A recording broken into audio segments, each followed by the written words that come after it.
everyone, so this is part second, science and technology. और हम discuss कर रहे थे PT 365 साइंस एंड टेक मई से और जनवरी 2022 तक की है। उसके अलावा अपडेटेड भी आ गई है, तो जितना आप चाहो उतना कवर कर सकते हो इसमें।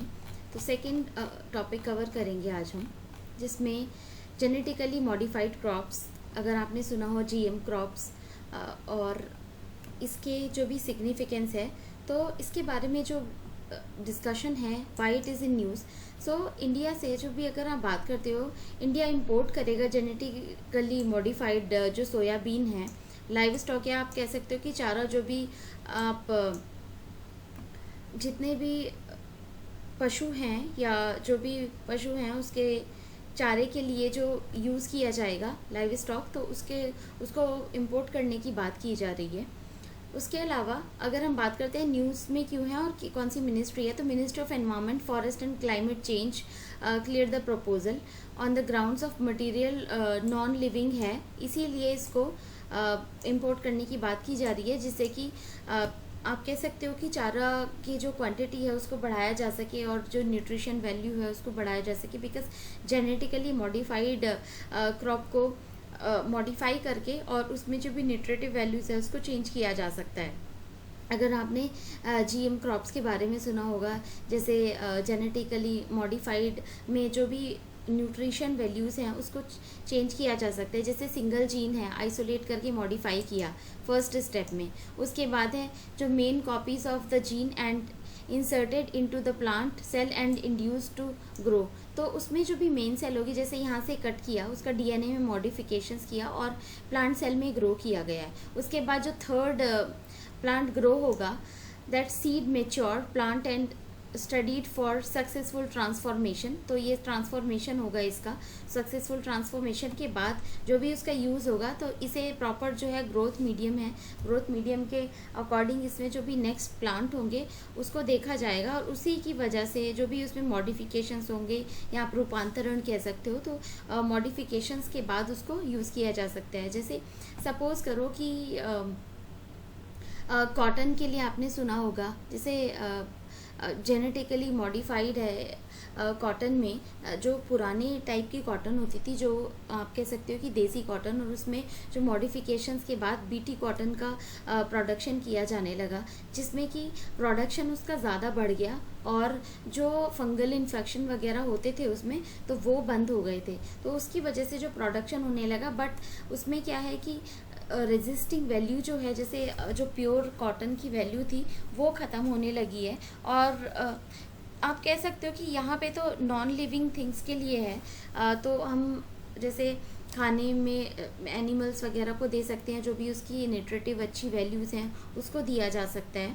और इसके लिए ही जो इसके जो बेनिफिट्स हैं उसको ध्यान में रखते हुए, जैसे ठंडी, गर्मी और सूखे कठोर जलवायु से ज़्यादा सेंसिटिविटी ना हो उसकी वजह से, और आप प्लांट डिजीज़ को, यहाँ पे जो भी मॉडिफिकेशंस और GM क्रॉप्स के जो भी बेनिफिट्स हैं, उसमें सबसे पहले तो टॉलरेंस होगी, टेम्परेचर से हुआ, ड्रॉट से हुआ और कोल्ड, जो ये सारी चीज़ों से। उसके बाद इम्प्रूव क्रॉप प्रोटेक्शन होगी, कि जो भी इन्फेक्शन होगा उससे ज़्यादा बचाव होगा। और अभी जो भी पॉपुलेशन ग्रोथ बहुत ज़्यादा हो रही है, तो प्रोडक्शन ज़्यादा हो जाता है, तो उसकी वजह से जो भी आप कह सकते हो कि फुलफिलमेंट होगा रिक्वायरमेंट्स का। तो अगर इंडिया में इसका प्रोडक्शन होने लगा तो फिर हमें इंपोर्ट नहीं करना पड़ेगा, इकोनॉमी पे भी इसका एक गुड इम्पैक्ट पड़ता है। उसके अलावा आप बात कर सकते हो कि जितनी भी डिजीज़ हैं, डिजीज़ के लिए जितनी भी आप स्पीशीज़ कह सकते हो, उसको एंडेमिक डिजीज़ है उससे नुकसान को रोका जा सकता है। उसके अलावा जो आप कह सकते हो कि लागत है जो कम है, इम्प्रूव्ड एग्रीकल्चरल परफॉर्मेंसेज है, उसकी यील्ड बढ़ाई जा सकती है। उसके अलावा रिड्यूस यूसेज एंड पेस्टिसाइड्स, तो कम यूज़ किया जाएगा पेस्टिसाइड्स वगैरह का, बिकॉज अगर जेनेटिकली उसको मॉडिफाई किया जाएगा तो ये सारी चीज़ों से ऑलरेडी रेजिस्ट हो जाएगा, और उसकी वजह से फर्टिलाइज़र, पेस्टिसाइड्स को बहुत कम यूज़ करना पड़ेगा और ग्रोथ काफ़ी अच्छी हो जाएगी।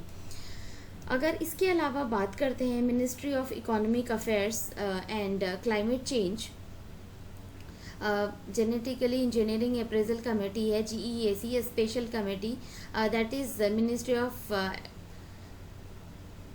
Environment, forest and climate change के अंडर में है ये, तो ये याद रखना है, GEAC इसके अंडर में काम कर रही है। उसके अलावा अगर आप बात करते हो कि इसी के अंदर जो भी क्रॉप से रिलेटेड जितने भी सारी जो भी देख रेख करनी होगी और जिसकी स्पेसिफिकेशन है इसी कमेटी के द्वारा की जाएगी। उसके अलावा जो भी सोया मील जो भी आप कह सकते हो कि वस्तुएं हैं या जो भी गुड्स है, तो सोयाबीन से के जो सीड से तेल का एक्सट्रैक्शन होता है, तो तेल एक्सट्रैक्शन से, और उसके अलावा जो भी रॉ मटेरियल प्रोवाइड करना, इंग्रेडिएंट, जैसे आपने सोयाबीन की जो भी आपने देखी होंगी बड़ियाँ, तो वो उस टाइप की कुछ क्रॉप को प्रोवाइड किया जा सकता है। या आप कह सकते हो ऑयल केक जिसे खल बोलते हैं, तो जानवरों को भी उसे खिलाया जाता है। उसके अलावा पोल्ट्री फीड में भी इसको यूज़ किया जा सकता है, और प्रोटीन का रिच सोर्स है ये, तो उसी वजह से जो भी पोल्ट्री फीड में तो ये काफ़ी इंपॉर्टेंट हो जाएगा। और 65% कॉस्ट रिडक्शन भी हो सकता है, और कॉस्ट ऑफ द प्रोडक्शन उसके वजह से आप कह सकते हो कि बेनिफिट हो सकता है। उसके अलावा कंसर्न जो है GM क्रॉप्स के, उससे पहले देखते हैं कि what are GM food crops. तो कौन कौन सी GM फूड क्रॉप्स हैं। सबसे पहले तो जो आप कह सकते हो कि वर्ल्ड लेवल पे according to WHO, genetically modified जो ऑर्गेनिजम्स हैं, these are organism in which the genetical DNA has been altered in a way that doesn't occur naturally by mating or natural recombination, because ये अगर आप lab में अगर तैयार कर रहे हो तो ऑफ कोर्स वो नेचुरली अकरिंग तो नहीं होगा। बिकॉज सपोज करिए कि आपने मैटिंग की है या लैब में कराया है टाइगर का और लायन का, तो उससे एक स्पीशीज़ का फॉर्मेशन हुआ, न्यूज़ में भी था, लाइगर का फॉर्मेशन किया गया, but they are not able to produce because वो स्टेराइल है। लाइगर जो था स्टेराइल था और नेक्स्ट जनरेशन को प्रोड्यूस नहीं कर सकता था।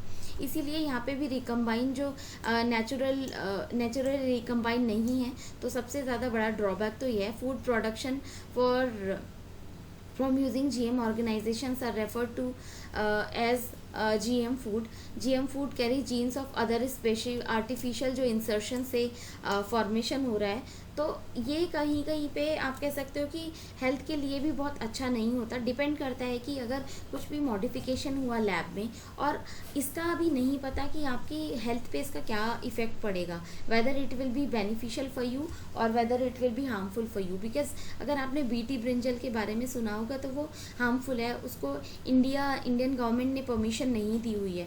तो सिमिलरली अगर आप जेनेटिकली मॉडिफाइड क्रॉप्स की बात करते हो तो डिपेंड करता है कि वो आपके हेल्थ पे क्या इफ़ेक्ट डालती है। उसके अलावा 1996 में GM जो क्रॉप्स हैं उसके ट्रेड के लिए या उसके व्यावसायिक उपयोग को आरंभ किया गया था सबसे पहले, और तब से लेकर अब तक जितने भी इसका जो यूज़ है वो बढ़ता जा रहा है, चाहे मेज़ हो, चाहे कॉटन हो, सोयाबीन हो, तो उसकी जो रेजिस्टेंस पावर है। और उसके अलावा आप कह सकते हो कि जो हर्बिसाइड्स जो पेस्टिसाइड्स हैं उसको कम यूज़ किया जा रहा है, तो उसको यूज़ करके बनाया जा, बट इट डिपेंड्स ऑन कि बिकॉज इसकी जो खेती से ना काफ़ी ज़्यादा चेंजेस हुए हैं। USA, Brazil, Argentina, India, Canada are top GM crop growing countries हैं। सबसे ज़्यादा इसमें क्रॉप ग्रो की जा रही है। 99% area of the GM cultivation है इन 4-5 कंट्रीज़ में। तो उसके अलावा बीटी कॉटन की बात करते हैं। मैंने आपको कई बार इसी डिस्कशन में बताया कि BT cotton is the only genetically modified crop that has been approved, because ये कॉटन के जो इतना भी कंजप्शन है और उसको कंप्लीट करने के लिए इंडिया में इसको 2002 में अप्रूव किया गया था। उसके अलावा जैसे यहाँ पे बीटी ब्रिंजल के बारे में भी मैंने आपको बताया, लास्ट ईयर भी न्यूज़ में था ये, बिकॉज हमेशा आप जेनेटिकल मॉडिफाइड क्रॉप्स या फिर कोडिंग एंड जीन कोडिंग, ये जेनेटिक इंजीनियरिंग के बारे में हमेशा से UPSC का फेवरेट पार्ट रहा है ये, तो that is very very important. अगर आप बात करते हो GM मस्टर्ड की, जैसे Dhara mustard hybrid 11 DMH11 develops by Delhi university, जो कि कमर्शियली जो रिलीज़ के लिए अभी भी पेंडिंग है, and advise to generate complete safety assessment data on environmental safety. उसके अलावा अगर बात करोगे आप अगर बीटी ब्रिंजल की, that is the hybrid brinjal, जो कि आप कह सकते हो कि फॉरेन ट्रांसजेनिक जो वेराइटीज़ हैं, या national institute for plant biotechnology, या फिर आप कह सकते हो प्रीवियस नेशनल रिसर्च सेंटर, या उसके अलावा दिल्ली में भी ये सारी चीज़ें उस पर वर्क किया जा रहा है और ये सारी चीज़ें यूज़ की जा रही हैं। वहीं जीएम मस्टर्ड की बात की जाए, system of gene from soil bacteria that makes the plant better suited for hybridization from the current methods. तो जितने भी हाइब्रिडाइजेशन से ही है पूरा कल्टीवेशन जो जिसका होगा आर्टिफिशियली, जो भी चेंजेस हैं उसी के हिसाब से GEAC has allowed the biosafety research trial to new transgenic varieties of indigenous development for BT brinjal. तो आप कह सकते हो कि जो भी स्वदेशी बीटी ब्रिंजल के लिए जो भी रिसर्च है वो चल रही है, और उसमें आप कह सकते हो जनक एंड BSS 793 कंटेन्स बीटी ट्राई1 FA1 जीन। तो ये जो है एच सच इनको नाम तो याद करने की ज़रूरत नहीं है, बट हमें पता होना चाहिए कि हाँ बीटी ब्रिंजल भी रिसर्च में है, और उसके अलावा बीटी कॉटन, बीटी सोया, तो ये सारी चीज़ें आपको याद रखनी है। उसके अलावा रेगुलेटरी प्रोसीजर की बात करते हैं, तो रेगुलेटरी प्रोसीजर में जो है रेगुलेटरी प्रोसीजर में इन्वॉल्व जितने भी development and approval GM crops in India, तो उसमें जो भी प्रोसीजर से जो बीटी कॉटन को अप्रूवल दिया गया है अभी तक, और उसी के बारे में बात की जा रही है।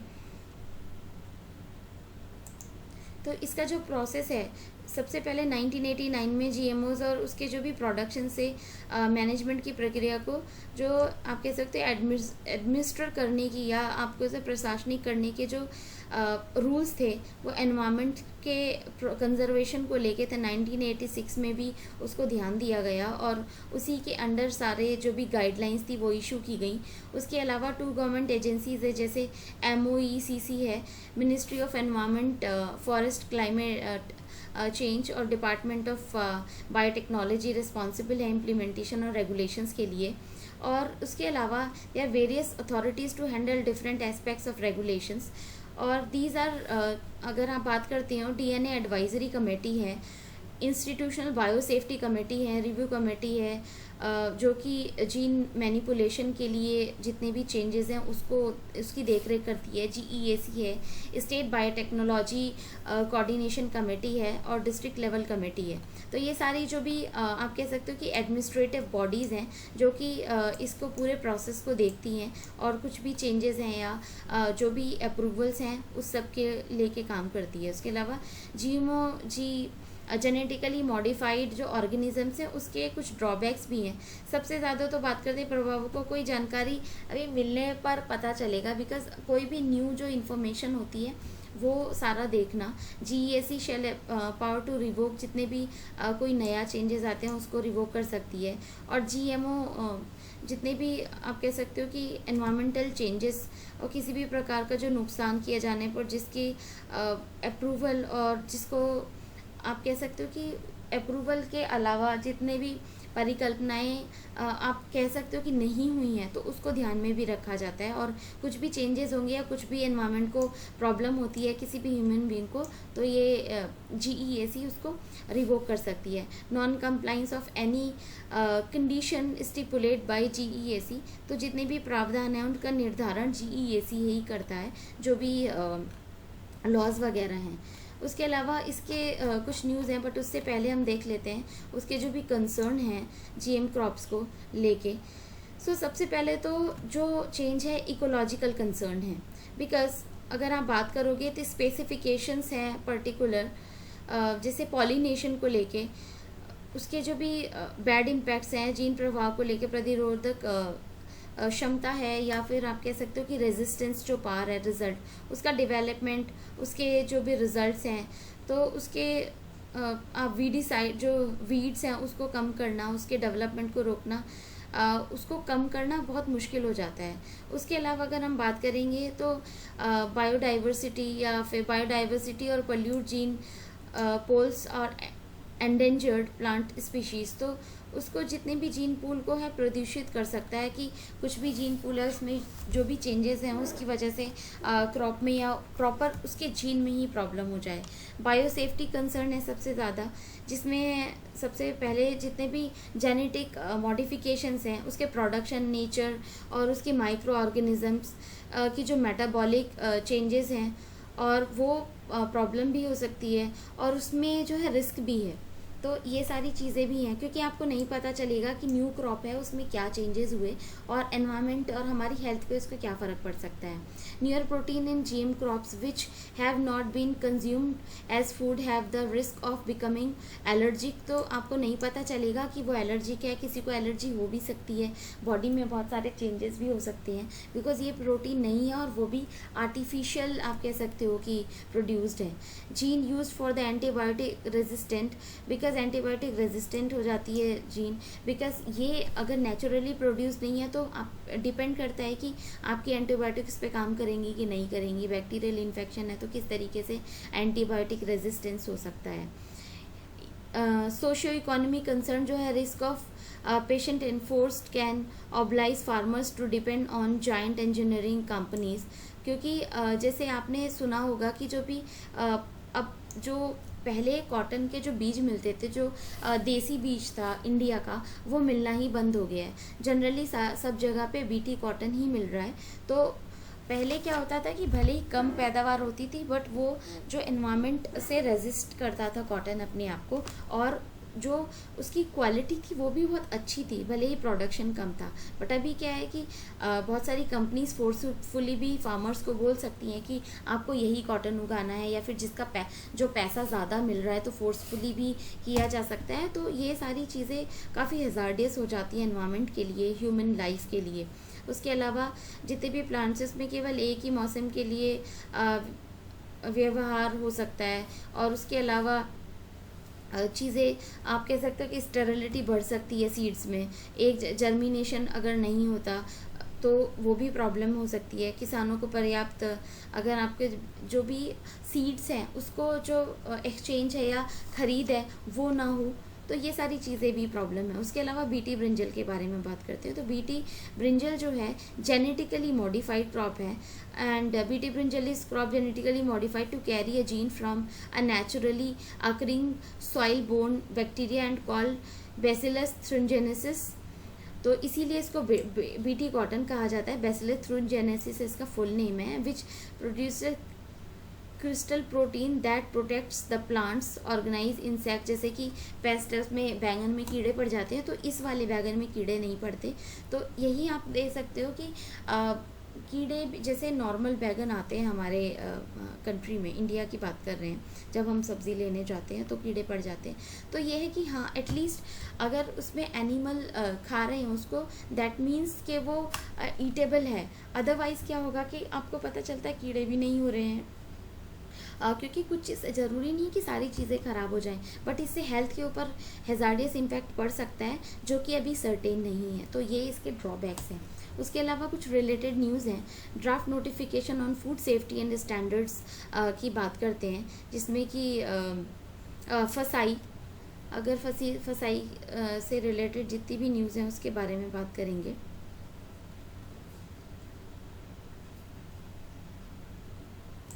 सो जेनेटिक मॉडिफाइड एंड जितने भी रेगुलेशंस है 2021 के लिए वो क्यों न्यूज़ में है। सबसे पहले बात करते हैं फसाई की, या food safety and standards authority of India. और फूड सेफ्टी स्टैंडर्ड्स में 2006 आया था सबसे पहले। जेनेटिकली मॉडिफाइड ऑर्गेनिज्म से genetically modified genetically engineered organism जो living modified organisms intended to direct as food और प्रोसेसिंग में यूज़ करने के लिए सबसे पहले जो बिल आया था। उसके अलावा food chain, food processing containing genetically modified ingredients produced from but not containing एलओज, GEO और जीएमओज, तो ये आप यूज़ नहीं कर सकते थे डायरेक्ट कंजम्पशन के लिए। की प्रोविजंस हैं या ड्राफ्ट रेगुलेशंस आप कह सकते हो। प्रायर अप्रूवल चाहिए फसाई का मैन्युफैक्चरिंग, स्टोरेज और डिस्ट्रीब्यूशन, सेल्स और इंपोर्ट के लिए। एनी फूड और food ingredient derived from GMO genetically modified जितनी भी क्रॉप्स वगैरह हैं या उसमें कोई भी कंटेन है कोई भी ऐसा इनमें से कोई भी एक पार्ट, तो आपको फसाई से अप्रूवल लेना पड़ेगा। जीएमओ और GEO containing LMOs, it requires prior approval from GEAC FSSAI के अलावा टू गेट जीएसी अप्रूवल, क्योंकि and direct approval FSSAI LMO से नहीं लेना, फसाई से लेना और जीईएसी से लेना है। उसके अलावा specify the requirements for food laboratories to be designated on GM food testing. Labelling standards जो भी जेनेटिकली मॉडिफाइड फूड्स के लिए उसके 1% मोर है GEIs का। उसके अलावा जेनेटिकली मॉडिफाइड रबर की बात करते हैं, GM रबर, तो उसमें सबसे पहले बात करते हैं world GM rubber plant was planted in Assam.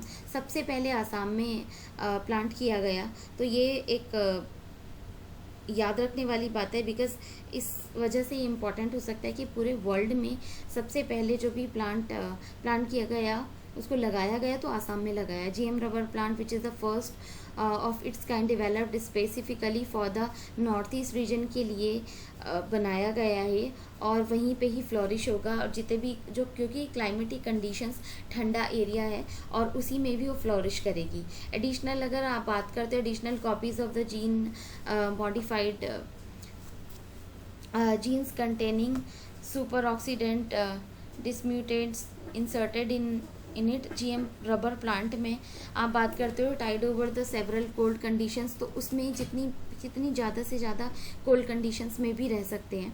उसके अलावा नेचुरल रबर उसका नेटिव है और उसमें जो भी चेंजेस किए गए हैं, because humid forest not naturally suited for the colder condition, इसीलिए इसको यहाँ पे लगाया जा रहा है। उसके अलावा it is developed by the Kerala based rubber research institute, तो रबर रिसर्च इंस्टीट्यूट केरला की मदद से ये प्रॉपर पूरा जो भी प्रोसीजर कंप्लीट किया गया है।